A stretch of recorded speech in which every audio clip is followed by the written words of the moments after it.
हिंदुस्थानात बहुतेक ठिकाणी आज सोडून द्या, भाजप कुबड्यावर सत्तेवर आली. कुबड्यांच्या मदतीने त्यांनी पक्ष वाढवला. आज बिहारमध्ये कुबड्या नाही आहेत का? बिहारमध्ये कुबड्या नाही आहेत का? बिहारमध्ये कुबड्याच आहेत. महाराष्ट्रात 2 कुबड्या आहेत ना. मग त्या कुबड्या नाहीत तर काय नाकातल्या कानातल्या बुगड्या आहेत का? घेऊन फिरताय. कुबड्या आहेत, पण गरज सर्व वैद्य मरो.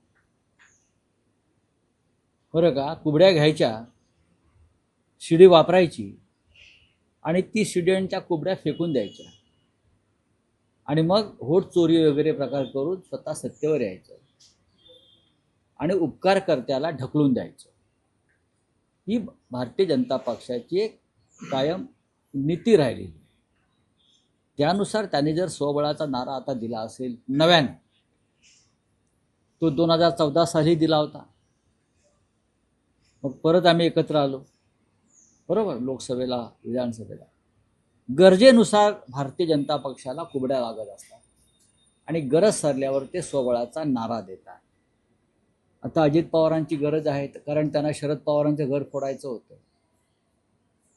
मिंद्यांची गरज आहे कारण त्यांना बाळासाहेब ठाकरेंची शिवसेना फोडून दाखवायची होती, मराठी माणसाची एकजूट फोडून दाखवायची होती. आता मला वाटतं त्यांचं ते कार्य संपलं असल्यामुळे त्यांना कुबड्यांची गरज नाही असं अमित शहा म्हणतात. ते त्यांच्या व्यापारी नीतीनुसार वागतात.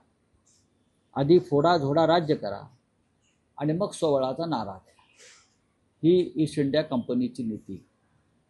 हे गुजरात पॅटर्न महाराष्ट्रात ते राबवत आहेत. पण भारतीय जनता पक्ष कायम कुबड्यांवरच राज्य करत आला, कायम.